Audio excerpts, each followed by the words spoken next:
إلا الله لا إله إلا الله ما لنا رب معزز و مکرم حاضرین کرام و سامعین ذوی الاحترام، ابھی میں نے خطبہ مسنونہ میں جس آیے مبارکہ کی تلاوت کا شرف حاصل کیا، اللہ تبارک و تعالیٰ اپنے کلام مقدس میں حضرت سیدنا عیسیٰ علی نبینا علیہ الصلاۃ والسلام کے بارے میں ارشاد فرماتا ہے کہ نہ ان کو قتل کیا گیا، نہ ان کو صلیب پر چڑھایا گیا، بل رفعہ اللہ الیہ، بلکہ اللہ تعالیٰ نے ان کو آسمانوں کی طرف اٹھا لیا، وکان اللہ عزیزا حکیما، اور اللہ تعالیٰ زبردست حکمت والا ہے۔ اس آیے مبارکہ کو تلاوت کرنے کا مطلوب اور مقصود یہ ہے کہ گزشتہ شام میں نے 2 دن پہلے کی ایک ویڈیو دیکھی جو ہمارے علاقے کے بالکل قریب کا علاقہ ہے جس کا نام وٹے پلی ہے۔ وہاں پر کچھ ایسے اشخاص کو پکڑا گیا جو جھوٹے مدعیان نبوت یعنی جھوٹے نبوت کا دعویٰ کرنے والوں کا پرچار کر رہے تھے۔ آپ کو یاد ہوگا گزشتہ 3-4 جمعوں پہلے ہم نے تحفظ ختم نبوت کے عنوان سے آپ کے سامنے کچھ گفتگو کی تھی، جس میں ہم نے بتایا تھا کہ نبی پاک علیہ الصلاۃ والسلام پر اللہ تعالیٰ نے نبوت کا دروازہ بند کر دیا ہے۔ اب کوئی نبی کسی طرح کا اس دنیا میں نہیں آئے گا، اور نبی پاک علیہ الصلاۃ والسلام کی احادیث مبارکہ اور قرآن کی متعدد آیات اس بات کی طرف اشارہ کرتی ہیں کہ اللہ تعالیٰ نے حضرت عیسیٰ علیہ السلام کو بغیر باپ کے پیدا کیا، اور حضرت امام مہدی رضی اللہ عنہ قرب قیامت میں آئیں گے، وہ کیا حالات ہوں گے اس کو بھی ہم آگے احادیث کی روشنی میں سماعت کریں گے۔ لیکن کچھ لوگ ان احادیث کو، ان قرآن کی آیتوں کو توڑ مڑوڑ کر پیش کرتے ہیں اور اس سے ایک نیا عقیدہ، نیا دین نکالنے کی کوشش کرتے ہیں۔ انہی فتنوں میں سے ایک فتنہ قادیانیت کے نام سے موسوم ہے، جس کا بانی مرزا غلام احمد ہے، جو قادیان پنجاب سے اٹھا تھا۔ آج سے 150 سال، لگ بھگ 120 سال سے زائد اس کا عرصہ ہوا۔ اور پچھلے 15-20 سالوں سے ایک فتنہ جو بہار کا ایک ضلع ہے دربھنگہ، وہاں کے عثمان پورہ کا رہنے والا ایک شخص تھا جس کا نام شکیل بن حنیف ہے، وہ اٹھا۔ تو یہ فتنہ یہاں پر بہت زیادہ حیدرآباد میں اور بالخصوص ہمارے علاقوں میں کام کر رہا ہے۔ اب ادھر سے اس بات کا پتہ چلا کہ وٹے پلی تک وہ حضرات آ چکے ہیں اور ان کی دعوت اور تبلیغ کا کام کر رہے ہیں۔ اور آپ کو یاد ہوگا میں نے اس بیان میں کہا تھا کہ نواب صاحب کنٹے میں رہنے والے کئی حضرات ایسے ہیں جو قادیانیوں کا پرچار کر رہے ہیں۔ تو اب ہماری یہ ذمہ داری ہے کہ ہم جو اسلام کے اصول اور ضوابط ہے، اسلام نے عقیدہ جو ہم کو دیا ہے، اس کو آپ کے سامنے بیان کریں، کیونکہ ہم 2 طرف سے گھیرے گئے ہیں 2 فتنوں کے درمیان۔ ایسا نہ ہو کہ ہمارے پاس معلومات کی کمی ہونے کی وجہ سے کوئی آئے اور ہمارے ایمان کو چھین کر چلا جائے۔ عقیدہ ختم نبوت میں ذرا سا بھی شک اور شبہ آنا آدمی کو اسلام سے باہر کر دیتا ہے، چاہے کہ وہ پیدا ہونے سے لے کر مرنے تک حج کرتا رہے اور زندگی بھر نماز کرتا رہے، دنیا بھر کا مال و متاع لے کر اللہ کی راہ میں صدقہ و خیرات کر دے، لیکن ایمان سلامت نہیں ہوگا تو یہ ساری چیزیں بیکار چلے جائیں گی۔ سب سے اہم چیز ہے ایمان کی حفاظت ہونا، اور ایمان کی حفاظت کے لیے ایک انسان کو معلومات کا ہونا ضروری ہے۔ تو عقیدہ ختم نبوت ایک بہت بڑا اہم اور حساس سینسٹیو مسئلہ ہے، اس کے بارے میں تو ہر انسان کو معلومات ہونا لازم اور ضروری ہے۔ یہ معلومات نہیں ہوں گی تو کوئی آئے گا، کچھ تعویلات کرے گا اور آپ سے آپ کا دین اور عقیدہ چھین کر لے کر چلا جائے گا۔ تو اس بارے میں ہم سب کو معلومات رکھنا ضروری ہے۔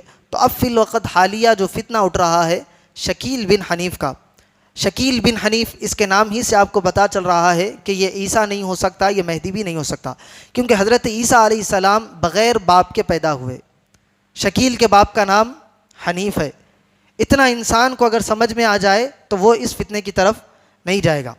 اور دوسرا، اللہ تعالیٰ کے پیارے حبیب صلی اللہ علیہ وسلم نے حضرت امام مہدی رضی اللہ تعالیٰ عنہ کی آمد کے بارے میں بتلایا کہ وہ عرب میں پیدا ہوں گے، یہ بہار میں پیدا ہونے والا ہے، اور حضرت مہدی کا نام عبداللہ ہوگا، اور حضرت مہدی کا نام محمد ہوگا۔ نبی پاک نے فرمایا کہ امام مہدی کا نام میرے نام پر ہوگا یعنی محمد ہوگا، اور ان کے والد کا نام میرے والد کے نام پر ہوگا یعنی محمد بن عبداللہ امام مہدی کا نام ہوگا۔ تو اس کا نام شکیل بن حنیف ہے، یہ محمد بن عبداللہ نہیں ہے۔ اور نبی پاک علیہ الصلوۃ والسلام نے فرمایا کہ وہ میری اولاد میں سے ہوگا، یعنی سیدہ فاطمۃ الزہرا رضی اللہ تعالیٰ عنہ کی اولاد میں سے ہوں گے، وہ سادات ہوں گے، وہ سید ہوں گے۔ یہ شکیل ابن حنیف سید بھی نہیں ہے۔ تو یہ موٹی موٹی باتیں اگر ہم کو معلومات ہوں گی تو یہ فتنوں سے جان چھڑانے کے لیے اور اس کا تعاقب کرنے کے لیے ہمارے لیے آسانی ہوگی۔ اب ان فتنوں کا کون ٹارگٹ ہے انشاءاللہ میں آپ کو آگے بتاؤں گا، لیکن ہم پہلے قرآن اور حدیث میں حضرت عیسیٰ علیہ السلام کے بارے میں اور حضرت مہدی اور دجال کے خروج کے بارے میں معلومات حاصل کریں گے۔ اس کے بعد میں یہ لوگ کن کو ٹارگٹ کر رہے ہیں اور کس طرح سے ٹارگٹ کر رہے ہیں اس کے بارے میں بھی میں آپ کو بتلاؤں گا۔ نبی پاک علیہ الصلوۃ والسلام کے زمانے سے لے کر آج تک تمام روئے زمین کے مسلمانوں کا یہ عقیدہ چلا آیا ہے کہ حضرت عیسیٰ ابن مریم علیہ السلام جو بنی اسرائیل میں حضرت مریم کے بطن سے بغیر باپ کے اللہ کے حکم پر نفخ جبرائیل سے پیدا ہوئے اور پھر بنی اسرائیل کی طرف رسول بنا کر بھیجے گئے، اور یہودیوں نے جب ان کو قتل کرنا چاہا تو اللہ تعالیٰ کے حکم سے فرشتے ان کو زندہ آسمانوں پر لے گئے۔ وہ آسمانوں پر زندہ ہے، اور جب قیامت کے قریب دجال ظاہر ہوگا اس وقت یہی عیسیٰ علیہ السلام جو حضرت مریم کے بیٹے ہیں آسمان سے نازل ہوں گے، اور دجال جو اس وقت یہود کا لیڈر اور سردار ہوگا اس کو قتل کریں گے۔ حضرت عیسیٰ کی خرق عادت، پیدائش، آسمانوں پر زندہ اٹھایا جانا اور قرب قیامت نازل ہونا سب ان کے امتیازات یعنی ان کی شان میں سے ہے جو اللہ تعالیٰ نے انہیں عطا فرمائے ہیں، اور یہ سب اللہ تعالیٰ کی قدرت کی نشانی ہے۔ حضرت عیسیٰ کا نام عیسیٰ ہے، آپ کی والدہ کا نام ابن مریم ہے، اور اللہ تعالیٰ نے جس کا قرآن میں ذکر فرمایا وَقَوْلِهِمْ إِنَّا قَتَلْنَا الْمَسِيحَ عِيسَى ابْنَ مریم، پوری دنیا میں حضرت عیسیٰ علیہ السلام ہی وہ ایک شخصیت ہے جن کی پیدائش بغیر باپ کے ہوئی ہے، صرف ماں کے ذریعے ان کی پیدائش ہوئے۔ اسی وجہ سے ان کے والد کا کہیں ذکر نہیں آتا۔ قرآن میں بھی جہاں جہاں حضرت عیسیٰ کا ذکر آیا ہے وہاں پر عیسیٰ ابن مریم ان کی والدہ ہی کے نام سے ان کو ڈسکس کیا گیا ہے، چونکہ یہ شکیل ابن حنیف اس کا نام ہی آپ کو بتا رہا ہے کہ اس کا باپ موجود ہے، اور یہ آیا کہاں سے تھا اس کے بارے میں ہے۔ ابھی میں نے ذکر کیا کہ یہ عثمان پور دربھنگا ضلع کا بہار کا رہنے والا تھا۔ وہاں وہ ایک کالج وغیرہ میں اسکول میں پڑھاتا تھا، عصری تعلیم پڑھاتا تھا۔ وہاں اس نے دیکھا اچھا انسان کو شہرت کی جب بھوک لگتی ہے نا پھر وہ انسان کچھ بھی کرنے کے لیے تیار ہو جاتا ہے۔ شہرت کی جب انسان کے پاس بھوک آ جاتی ہے، اس نے سوچا کہ اگر میں لیڈر بنوں گا گلی کا تو محلے والے پہچانیں گے، ایم ایل اے بنوں گا تو 2-4 محلے والے پہچانیں گے، ایم پی بنوں گا تو شہر والے پہچانیں گے، سی ایم بنوں گا تو کچھ اضلاع والے پہچانیں گے، پرائم منسٹر بنوں گا تو ایک ملک والے پہچانیں گے، اور جہاں جہاں جاؤں گا وہاں کے تھوڑے بہت لوگ بڑے لوگ پہچانیں گے۔ حضرت عیسیٰ اور حضرت مہدی ہونے کا اس نے اس لیے دعویٰ کیا کہ یہ 2 پوزیشنز ایسی ہے کہ جو ساری دنیا میں پہچانی جاتی ہے، جن کا ذکر ہوتا ہے، جن پر ایمان لانا ضروری ہے۔ حضرت عیسیٰ علیہ السلام دنیا بھر میں جہاں مسلمان رہتے ہیں ان سب کو پتہ ہے کہ اللہ تعالیٰ نے عیسیٰ علیہ السلام کو آسمانوں پر اٹھا لیا، قرب قیامت وہ نازل ہوں گے، زمین پر اتریں گے، وہ پیدا نہیں ہوں گے۔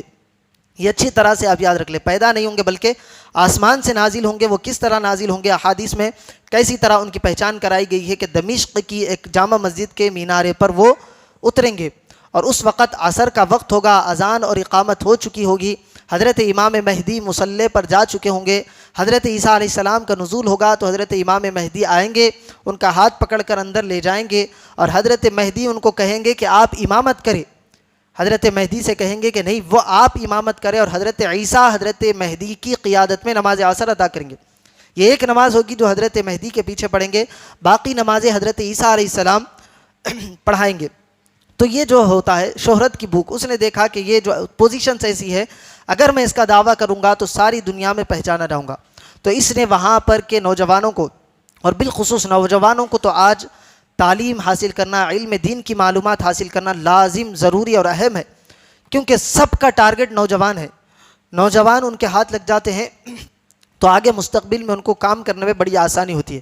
تو اس نے کالجز کے بچوں کو بہکانا شروع کیا، لیکن کچھ ایسے لڑکے تھے جو علم دین سے واقفیت رکھتے تھے، علماء کی صحبت میں بیٹھا کرتے تھے، انہوں نے اس کا تعاقب کیا، اس کو پکڑا اور اس کے عقائد کی پول کھول کر رکھ دی، تو اس کو اس کے شہر سے بھاگنا پڑا۔ وہ دہلی آیا، دہلی میں آ کر اس کے بارے میں معلومات کرنے والے علماء کرام نے لکھا ہے کہ اس نے پہلے ایک سوٹ کیس کا کاروبار ڈالا، پھر اس کے بعد ایک ہارڈ ویئر کی دکان ڈالی، وہ دونوں اس کے کاروبار نہیں چلے، دیکھا کہ پیسے لایا تھا وہ بھی ڈوب گئے ہیں، تو اس کے بعد پھر وہ وہی پرانی روش پر اختیار ہو گیا، لوگوں کو بہکانے لگا، بھٹکانے لگا۔ دہلی کے لکشمی نگر میں وہ رہا کرتا تھا، وہاں پر اس نے تبلیغ کا کام شروع کیا، وہاں پر سے بھی اس کو لوگوں نے پکڑا اور وہاں سے بھی ہکال دیا۔ اس کے بعد یہ اورنگ آباد آیا، اورنگ آباد میں اس نے اتنی تبلیغ کی اور اتنے لوگوں کو بہکایا، وہاں کے بڑے بڑے لوگوں کو ٹارگٹ کیا۔ اب عالم یہ ہے کہ اس کے ایک مرید نے، جو اس کا چاہنے والا تھا، اس نے پورا ایک ایریا خرید کر اس کے نام پر وقف کر دیا، اور اس ایریے میں وہ رہتا ہے، اور اس ایریے میں اسی کو جگہ دی جاتی ہے جو اس کے ماننے والے ہوتے ہیں۔ یعنی پورا ایک ایریا انہوں نے قبضہ کر لیا ہے، اور اس پر وہاں پرچار کرتے ہیں، وہاں پر دوسرے لوگوں کو جانے آنے کی اجازت نہیں ہے، اور ان لوگوں کو وہاں پر بڑی دیر کے بعد لایا جاتا ہے جو اس فتنے میں شامل ہو جاتے ہیں۔ وہ لوگ نکل کر، روایتوں میں علماء کرام نے لکھا کہ کئی شہر کے کئی اضلاع میں یہ لوگ پہنچ چکے ہیں اور لوگوں کے ایمان اور عقیدے کو خراب کر رہے ہیں، اور ان کے دلوں میں اسلام کے خلاف نفرت کا کام کر رہے ہیں۔ تو اس باتوں کو ہر انسان کے لیے جاننا ضروری ہے۔ اللہ تعالیٰ قرآن میں حضرت عیسیٰ علیہ السلام کے بارے میں فرماتا ہے کہ بل رفعہ اللہ الیہ، اللہ نے ان کو اپنی طرف اٹھا لیا، وکان اللہ عزیزا حکیما، اللہ تعالیٰ بڑے زبردست حکمت والا ہے۔ شکیل بن حنیف کے بارے میں ایسا کچھ نہیں آتا، وہ تو ابھی بھی زمین پر ہے اور وہ پیدا ہوا تھا، تو اس کا جو دعویٰ ہے کہ اس نے مسیح ہونے کا دعویٰ کیا ہے، یہ سراسر باطل ہو جاتا ہے۔ اللہ تعالیٰ قرآن مجید میں سورہ نساء کے اور مقامات پر ارشاد فرماتا ہے کہ جتنے فرقے ہیں اہل کتاب وہ حضرت عیسیٰ علیہ السلام پر ایمان لائیں گے ان کی موت سے پہلے، یعنی یہودی نصرانی جتنے پرانے انبیاء کرام کو، حضور علیہ الصلوۃ والسلام سے پہلے والے نبیوں کو ماننے والے فرقے ہیں، وہ بھی حضرت عیسیٰ علیہ السلام پر ایمان لائیں گے۔ اور یہ شکیل بن حنیف کا فتنہ ایسا ہے، وہ ابھی یہیں پر کھیل رہا ہے، تو اس کے بارے میں بھی ہم اس بات سے ہم کو اندازہ ہوتا ہے۔ نبی پاک علیہ الصلوۃ والسلام کی ایک مشہور روایت ہے، حضرت ابو ہریرہ رضی اللہ تعالیٰ عنہ کی وہ تفصیل کے ساتھ روایت ہے۔ اس روایت میں حضرت عیسیٰ علیہ السلام کے نزول کے بعد والے حالات کو نبی پاک علیہ الصلوۃ والسلام فرماتے ہیں۔ حضرت ابو ہریرہ رضی اللہ عنہ فرماتے ہیں کہ اگر چاہوں تو اس کی تائید میں یہ آیت پڑھ لو، جتنے فرقے ہیں اہل کتاب کے وہ عیسیٰ پر ضرور ایمان لائیں گے۔ حالات بتاتے ہوئے نبی پاک نے یہ فرما دیا، وَإِنَّ مِنْ أَهْلِ الْكِتَابِ إِلَّا لَيُؤْمِنَنَّ بِهِ قَبْلَ مَوْتِهِ وَيَوْمَ الْقِيَامَةِ وَيَكُونُ عَلَيْهِمْ شَهِيدًا، قیامت سے پہلے سب لوگ عیسیٰ علیہ السلام پر ایمان لائیں گے اور ان کی گواہی دیں گے۔ اس آیت اور بخاری کی اس روایت سے معلوم ہو رہا ہے کہ حضرت عیسیٰ علیہ السلام جن کو اللہ تعالیٰ نے اپنے پاس اٹھا لیا وہی دوبارہ تشریف لائیں گے، کیونکہ اس سے پہلی والی آیت میں اللہ تعالیٰ نے حضرت عیسیٰ علیہ السلام کو اپنے پاس اٹھائے جانے کا ذکر کیا، اور اس آیت میں ان کی موت کے نہ ہونے کا ذکر ہے۔ اسی طرح حضرت ابو ہریرہ کی روایت سے بات صاف ہو گئی کہ جو آنے والے ہیں وہ عیسیٰ ابن مریم ہیں جن کو اللہ نے اٹھا لیا۔ اور شکیل کی بات کہ دوبارہ شکیل کی شکل میں حضرت عیسیٰ پیدا ہوئے ہیں، نعوذ باللہ بہت بڑی گستاخی اور کفر ہے۔ نیز شکیل پر لازم ہے کہ وہ بتلائے کہ عیسیٰ علیہ السلام کو اس کی منحوس شکل میں نعوذ باللہ آنے کی ضرورت کیوں اور کب پڑی۔ اب یہ جو ذکر کیا جا رہا ہے علماء کرام کی طرف سے، شکیل بن حنیف کے جو لوگ ہوتے ہیں، میں نے آپ کو ابھی کہا کہ وہ لوگ کس طرح سے لوگوں کو بھٹکاتے ہیں۔ وہ لوگ سب سے پہلے، اچھا ان لوگوں کی آپ پہچان جان لیں، وہ کسی عام لباس میں نہیں آتے، میرے سے بڑی ان لوگوں کی داڑھی ہے۔ جتنے ابھی تک ویڈیوز ہم نے دیکھے ہیں، جتنا ان لوگوں کے بارے میں مطالعہ کیا ہے، سب نے یہی لکھا ہے کہ وہ اسلامی لباس کو زیبتن کیے ہوتے ہیں، کرتا پیجامہ پہنے ہوئے ہوتے ہیں، بڑی داڑھی ان کی ہوتی ہے، وہ لوگوں کے درمیان آتے ہیں، ہماری مسجدوں میں نمازیں پڑھتے ہیں، اور یہ دیکھتے رہتے ہیں کہ کون ہے جو برابر پابندی سے مسجد کو آ رہا ہے، ان کا ٹارگٹ وہ لوگ ہوتے ہیں۔ وہ مسجدوں میں آتے ہیں، مسجد کے باہر نکلنے کے بعد وہ لوگوں سے دوستی کرتے ہیں، اور اس کے بعد سب سے پہلے وہ قیامت کی نشانیوں کے بارے میں ان سے بات کرتے ہیں۔ قیامت کی نشانیوں کو وہ لوگ ڈسکس کرتے ہیں کہ قیامت سے پہلے یہ ہوگا، یہ ہوگا۔ جب وہ آپ کے ذہن کو پورا بھر دیتے ہیں ان نشانیوں کے بارے میں، اس کے بعد کہتے ہیں کہ قیامت کے قریب حضرت عیسیٰ علیہ السلام کا نزول ہوگا، حضرت مہدی آئیں گے۔ یہ ساری باتیں آپ کے ذہن میں فٹ کرنے کے بعد، آپ کو تیار کرنے کے بعد، اس کے بعد ہلو سے بولتے ہیں کہ ساری بات تم سمجھ گئے نا، حضرت عیسیٰ آنے والے ہیں، حضرت مسیح آنے والے ہیں۔ وہ جب کہہ دیں گے ہاں تو کہتے ہیں کہ آ گئے۔ یہ پہلے نہیں بولتے کہ ان کا پورا آپ کو پھرا کر لے کر آتے، پہلے آپ کو معلومات کراتے، آپ کا علم دیکھتے کہ کتنا ہے، کتنی آپ کو معلومات ہے، کہاں کہاں سے وہ لوپ ہولز تلاش کرتے ہیں کہ کہاں سے اس کے عقیدے کو خراب کیا جا سکتا ہے. اس کے بعد آپ کے ذہن کو تیار کرنے کے بعد ہلو سے کہتے ہیں کہ آ گئے. اب آپ کو پورا پڑھا کر لایا, انہیں پورا سنا کر لایا, تو آپ کہتے ہیں کہ یقیناً بھائی اتنی بڑی داڑھی ہے, کرتا پیجامہ پہنے ہوا ہے, نمازوں کو آتا پابندی کے ساتھ, ہو سکتا بول رہا تو صحیح. اور دوسرا کام یہ کرتے کہ علماء کرام سے وہ متنفر کرتے. علماء کرام کے پاس نہیں جانا. کیوں نہیں جانا؟ کیا کہتے ہیں کہ یہ علماء ہیں, ان کو کیا معلوم بھائی, ان کو مدرسوں میں اتنا ہی پڑھایا جاتا تاکہ وہ مسجد میں امام بننے کے قابل بن جائے. نماز کے, روزے کے, زکوٰۃ کے مسئلے بتا دیتے ان لوگوں کو, مسجد میں امام بننے کے قابل بنا کے چھوڑ دیتے. ان لوگوں کو قیامت کے قریب کے بارے میں نہیں معلوم, یہ نہیں پڑھاتے ان لوگوں کو مدرسوں میں, اس لیے ان لوگ نہیں بولتے. اور ہمارے علماء کرام کا بھی یہ کیا بولنا چاہیے ایک رویہ ہے, ہم ہر بات کو عقیدے میں اسلامیہ تک ہی محدود رکھ دیتے ہیں. یہ ڈیپ کی باتوں ان کو لوگوں تک پہنچاتے نہیں ہیں. اس کی وجہ سے لوگوں کو اور آسانی ہوتی ہے. آپ جائے اولیاء کرام کے واقعات, انبیاء کرام کے واقعات, عرسوں کے بارے میں ہمارے پاس مواد بھرا پڑا ہے, لیکن اس کی طرف توجہ دینے والے بہت کم علماء کرام بچ گئے. تو ہمارے علماء کرام کا بھی یہ ایک المیہ ہے کہ وہ لوگ ان چیزوں کو ڈسکس نہیں کرتے. تو وہ لوگ اسی طرح سے بہکاتے ہیں کہ ان کو معلوم ہی نہیں ہے, اس لیے وہ لوگ آپ کو ممبر و محراب سے یہ باتیں بیان نہیں کرتے. تو ہم بتا رہے ہیں. تو اب وہ جو سادہ ذہن رکھنے والا انسان ہے, جو اللہ تعالیٰ کے قریب ہونا چاہتا تھا, جو مسجد کو آ رہا ہے, اب اس کے ذہن میں یہ بات آ جاتی ہے کہ ہاں بھائی صحیح ہو سکتا کہ ہم کو یہ نہیں بتایا, انہوں بتا رہے تو انہوں کوئی اچھی شخصیت ہوگی, یہ ہمارا بھلا چاہتے ہیں. تب وہ لوگ پورا آپ کا ذہن تیار کرتے ہیں کہ قیامت کے قریب آئیں گے عیسیٰ علیہ السلام اور مہدی آئیں گے, تو ہمیں ان کے ساتھ وابستہ ہونا ہے, ورنہ دجال آئے گا اور ہمارے ایمان اور عقیدے کو چھڑا لے گا. تو اب کیا کرنا؟ ہمارے ساتھ ہو جانا. اب وہ بچہ اس سے کے ساتھ اچھی طرح دوستی کر لیتا ہے, تو اس کا کام یہاں پر ختم ہو گیا. وہ اپنے آگے والے امیر کے پاس بھیجتا ہے, جو حیدرآباد لیول پر ہوتا ہے. جو بھی علاقے میں آپ کا ہو, تو وہ لیول آگے والے لیول تک پہنچتا ہے. اب وہاں پر اس کی ذہن سازی کی جاتی ہے, وہاں اس کو ساتھ بٹھایا جاتا ہے, کھلایا جاتا ہے, پلایا جاتا ہے, وہاں اس کی اچھی تیاری کی جاتی ہے, اس کو جانچا جاتا ہے کہ ابھی یہ کتنا ہماری طرف آیا ہے. اب وہ ہمارے پاس پورے مکمل طور پر آ گیا ہے, تو اب اس کو اورنگ آباد بھیجایا جاتا ہے. وہاں پر شکیل ابن حنیف کے ہاتھ پر اس کی بیعت کرائی جاتی ہے.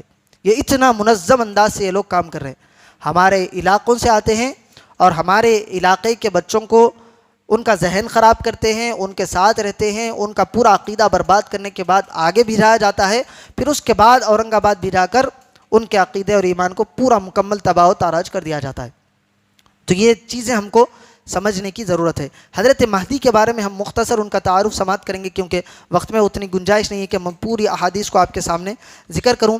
حضرت مہدی سید اور حضرت فاطمہ الزہرا رضی اللہ تعالیٰ عنہ کی اولاد میں سے ہوں گے. آپ کا نام محمد, والد کا نام عبداللہ ہوگا. روشن کشادہ پیشانی اور اونچی ناک والے ہوں گے. اس کی ناک یہ موٹی ہے شکیل بن حنیف کی, آپ جا کے انٹرنیٹ پر سرچ کرو, اس کے فوٹوز وغیرہ آپ کو مل جائیں گے. اونچی ناک والے ہوں گے حضرت مہدی. حضرت مہدی مدینہ منورہ کے رہنے والے ہوں گے, یعنی مدینہ میں پیدا ہوں گے, یہاں پر بہار میں نہیں پیدا ہوں گے, حیدرآباد میں یا یہاں نہیں آئیں گے. یہ اچھی طرح سے آپ لوگ اپنے ذہن میں رکھ لیجئے, مدینہ میں پیدا ہوں گے. خلیفہ کے انتقال پر انہیں یہ ڈر ہوگا کہ کہیں انہیں خلیفہ نہ بنا دیا جائے, وہ اس لیے مدینہ منورہ چھوڑ کر مکہ معظمہ چلے جائیں گے. مدینہ منورہ کے حالات کچھ ایسے ہو جائیں گے قیامت کے قریب میں, کیونکہ خلافت پھر سے قائم ہو جائے گی. یہ پورا قیامت کے قریب کا نبی پاک علیہ الصلوۃ والسلام نے نقشہ کھینچا ہے. تو خلیفہ کا انتقال ہوگا تو حضرت امام مہدی سمجھ جائیں گے کہ اب یہ لوگ مجھ کو خلیفہ بنا دیں گے, تو وہ مدینہ سے ہٹ کر مکہ مکرمہ کو چلے جائیں گے. مکہ مکرمہ میں خانہ کعبہ کا طواف کرتے رہیں گے. حجر اسود اور مقام ابراہیم کی جگہ پر وہ طواف میں مشغول ہوں گے کہ صالحین کی, یعنی میں نے اولیاء اللہ کی پہچان کراتے ہوئے آپ کو بتایا تھا کہ 40 ابدال ہوتے ہیں ہر وقت, اور وہ شام میں موجود ہے. وہ شام کے ابدالوں کی جماعت وہاں پر حضرت مہدی کی پہچان کریں گی کہ یہ حضرت امام مہدی ہے, اور وہیں پر آپ کے ہاتھ پر وہ لوگ بیعت کریں گے اور آپ کو اصرار کریں گے کہ آپ خلافت کے حقدار بنے, خلافت آپ کی قائم کریں. حضرت امام مہدی رضی اللہ تعالیٰ عنہ اپنی خلافت کو قائم کریں گے. یہ خبر اسلامی دنیا میں پھیلے گی تو خراسان سے ایک لشکر آپ کی مدد کے لیے آئے گا, اور دوسرا لشکر حضرت امام مہدی کے مقابلے میں آئے گا, جو مکہ اور مدینہ کے درمیان مقام بیدا میں زمین کے اندر دھسا دیا جائے گا. یہ سارے واقعات قرب قیامت میں ہونے والے ہیں.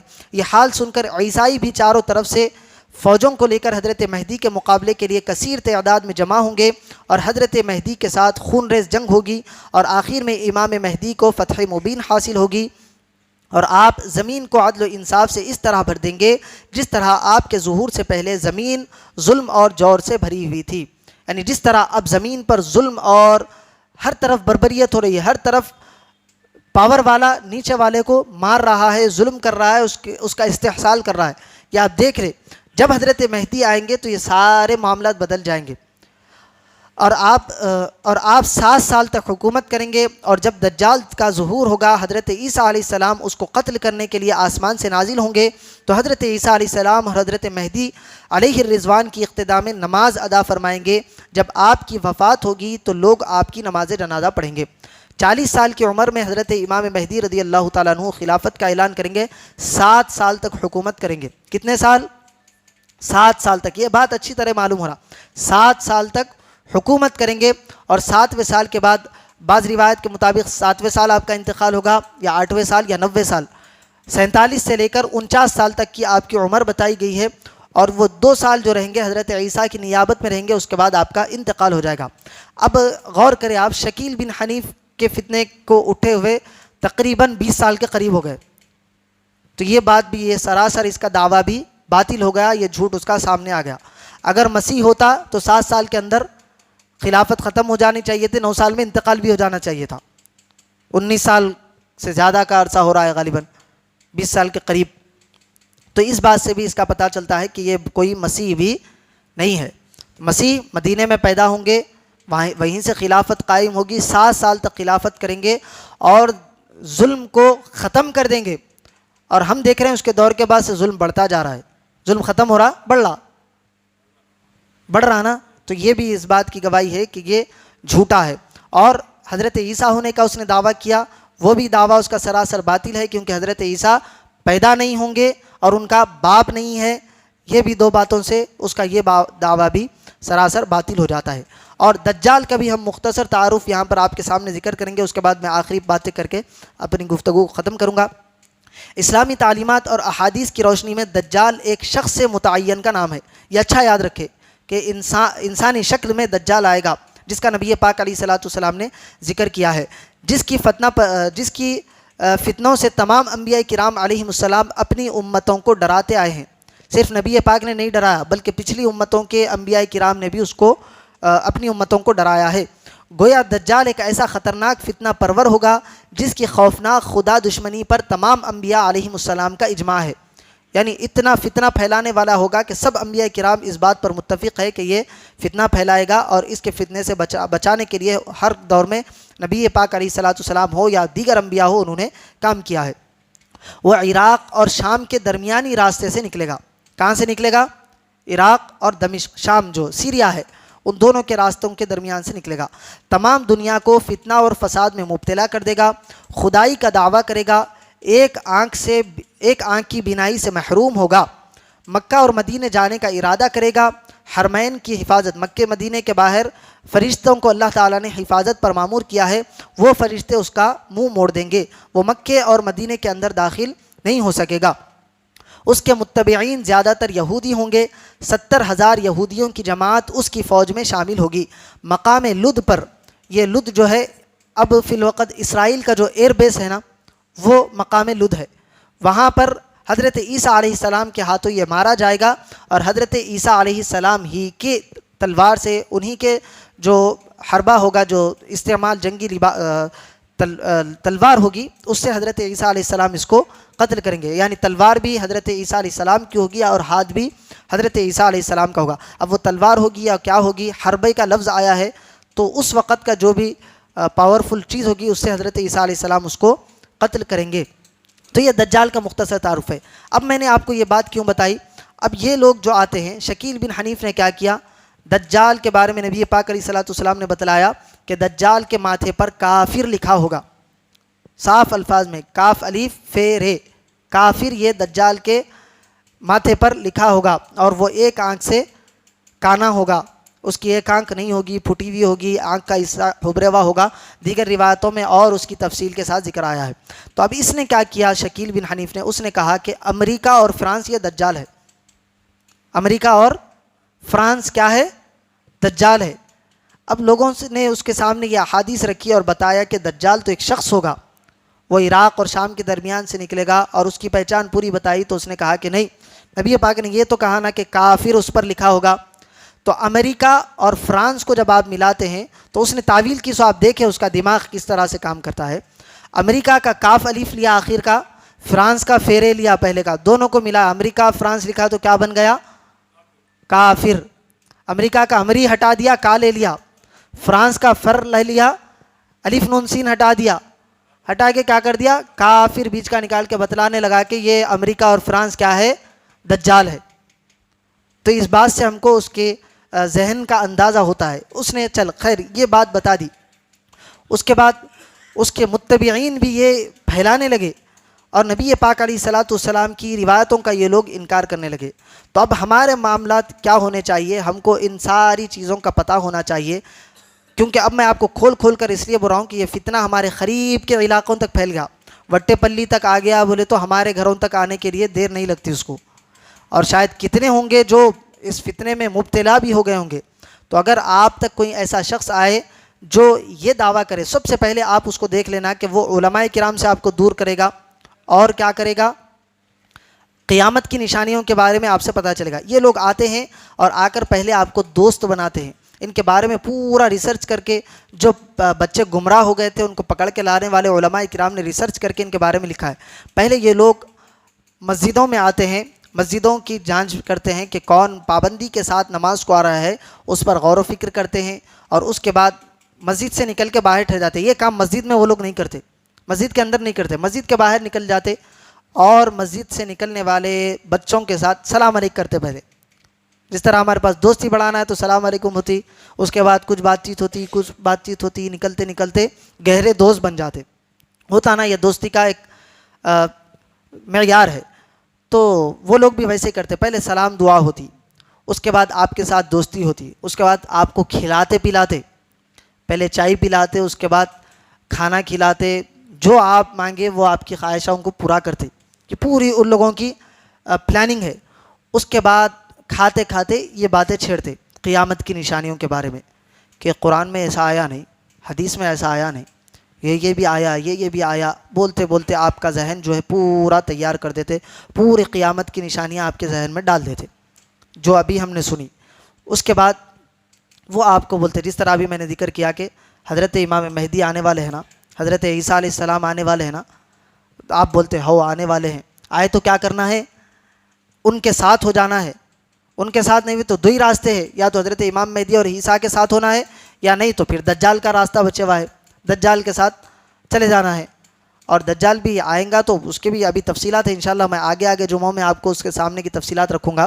ابھی فی الوقت میں حالات کے تناظر کے حساب سے، کیونکہ فتنہ ہمارے درمیان تک پہنچ گیا ہے، ہمارے ایمان کی حفاظت کیسا کرنا میں آپ کو طریقہ بچنے کا بتا دے رہا ہوں۔ تو وہ ساری یہ باتیں بول دے گا، دجال آ رہا تو کیا کرنا آپ نے کو؟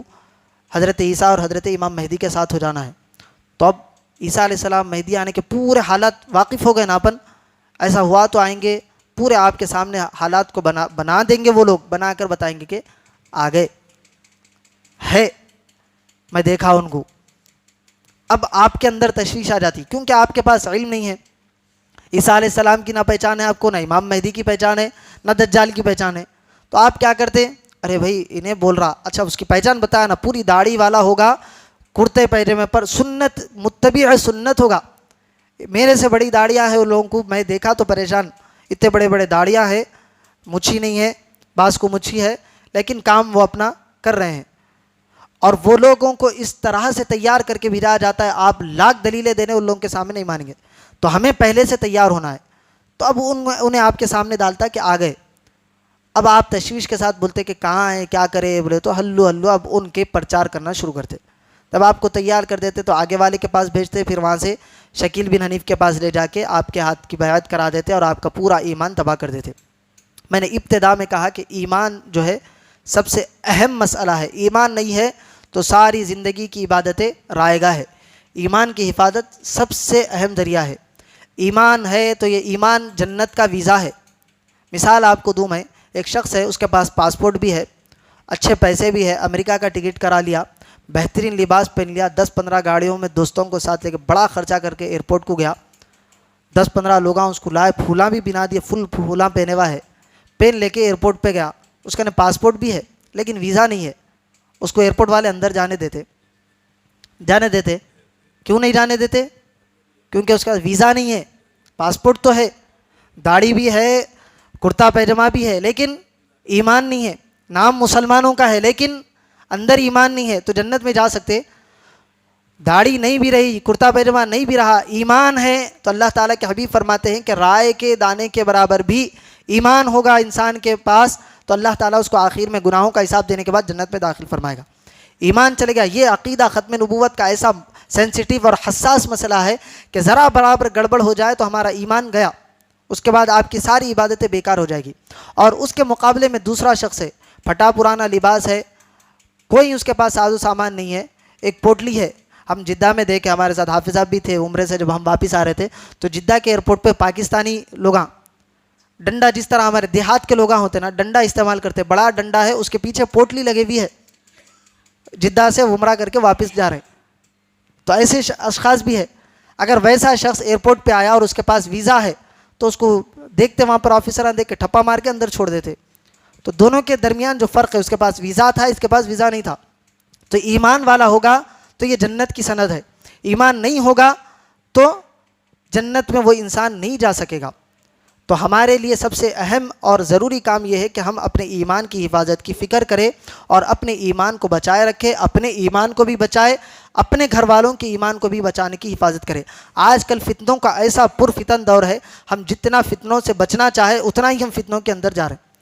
آپ اگر فتنوں سے بچنے کے لیے اپنے گھر کا دروازہ لاک کر لے, آپ کا روم لاک کر لے, اس کے اندر اور ایک ڈور لگا لے, لاک کر کے بیٹھ جائے, اور آپ کے ہاتھ میں موبائل ہے, تو آپ فتنوں سے نہیں بچ سکتے. کیا کریں, آپ فتنوں سے بچنے کے واسطے 3 دروازے لگا لیے, لیکن فتنوں سے آپ نہیں بچ سکتے. کیوں؟ کیونکہ فتنہ ہمارے ہاتھ میں ہے. اس فتنے سے ہم تباہ اور برباد ہوتے جا رہے ہیں. کون سی ایسی چیز ہے جو ہمارے تک نہیں پہنچ رہی؟ کہیں ایک فتنہ اٹھ رہا, وہ ہمارے تک پہنچ جا رہا. کس کے ذریعے؟ موبائل کے ذریعے سے. تو اس دور میں ایمان کی حفاظت سب سے اہم چیز ہے. اور جو میں بات بول رہا تھا کہ یہ لوگ آپ کو علماء کرام سے متنفر کریں گے, تو آپ کے پاس اگر کوئی ایسا شخص آ جائے تو اس کا ہاتھ پکڑنا, مسجد کے باہر ملتے لوگ, فوری مسجد کے اندر لے کے آنا. آپ جہاں کہیں بھی ہو, جس مسجد کے قریب آپ ہے, وہاں کے امام صاحب کرنے لے جانا, نہیں تو فوری پکڑ کے اس کو جامعہ نظامیہ کو لے کے چلے جانا. ان لوگاں وہیں سے آپ کو بھاگ جاتا. کیونکہ ایک واقعہ میں آپ کو, جب سے آپ لوگ غور سے سن رہے ہیں تو ایک واقعہ سنا کے اپنی گفتگو ختم کریں گے. آپ لوگ سنے بھی ہوں گے, ایک مرغا تھا, صبح صبح بانگ دیتا تھا. تو بانگ صبح فجر کے وقت مرغے بانگ دیتے, مرغا بانگ دیا, نیچے سے لومڑی جا رہی تھی. لومڑی بولی, واہ سبحان اللہ, مؤذن صاحب کیا اذان دیا آپ, نیچے آئیے, جماعت پڑھیں گے, جماعت کے ساتھ نماز پڑھیں گے, بولی لومڑی. مثال ہے یہ. تو مرغا سمجھ گیا کہ اب نیچے اترا تو شامت ہے, کھا جاتی لومڑی. ابھی یہ سوچ رہا تھا, انہیں وہاں سے دیکھا کہ شیر آ رہا. تو مرغا پکار کے بولا, ابھی ٹھہریے, امام صاحب تشریف لا رہے, امام صاحب آئے بعد نیچے اترتا ہوں, بلا کے دے.